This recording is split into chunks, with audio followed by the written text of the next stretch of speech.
Okay, I'm going to show you how to set up appointment schedules within Google Calendar. First thing to know, you need to either be in your school account or a work account. It does not work in personal accounts. You also need to be in either week or day view. So this menu here, we can go to week. I could switch over to day view if I wanted. You might notice from the menu, there are some letters next to each option. Those are the keyboard shortcuts. So if I were to just click the letter M, that brings me to month view. If I click the letter W, it brings me over to week view. So I'm going to set my appointments for Tuesday morning. So I'm going to go over to the calendar. I'm going to click on Tuesday morning and up pops my options here. So I'm not adding an event, but what I'm adding is an appointment schedule. So click on appointment schedule. We're going to do a new appointment schedule. We'll hit continue. And then we get to start setting up these appointments. All right, so let's say we're going to do something instrument fittings. So we'll give our appointments a title. How long do you want each appointment to be? Anywhere from 15 minutes to 2 hours or a custom amount of time. We'll say 15 minutes.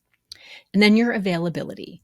Is this something that you want to repeat every week and have available as an appointment every week? If so, you can go ahead and select that, adding days and times, or you can also make it just a one-time thing. So I'm going to say my appointments will be on July 5th, maybe 10 a.m. until, let's say, 2 p.m. And then maybe we'll also do that on the 6th, sure, from 9 to 5. So those are the options for people scheduling. The scheduling window refers to when people can schedule, the maximum time in advance that they can book, and the minimum time that it has to be booked before it starts. So maybe you want them to have booked at least 24 hours in advance, or you want to know 8 hours in advance for something. You can select how much time, much warning they have to give you. You can also adjust some other settings. For example, do you want buffer time in between your appointments? Do you want a 15-minute break in between every appointment?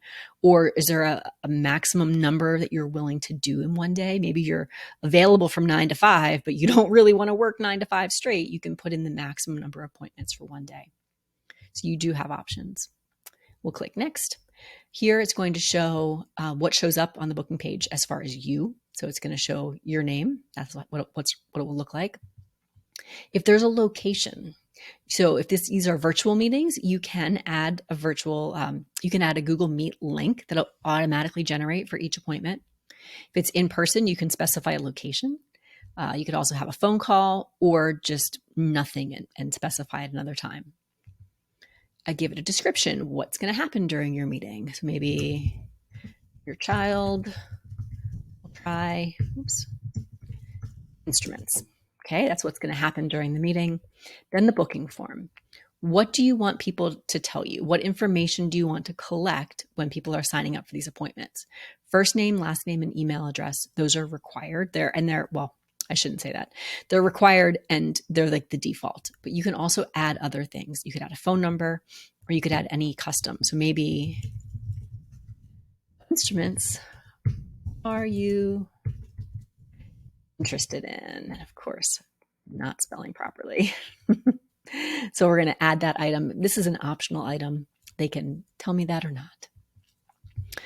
Okay, and then the confirmation and reminder. So by booking an appointment, the person's going to automatically get an email that includes whatever information you specified. You'll also get that email with the calendar invite.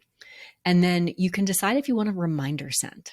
So do you want the person who signed up to get a reminder one day before or an hour before, something like that? So that's something that's optional that you can add. All right, when everything's ready, you're going to hit the save button.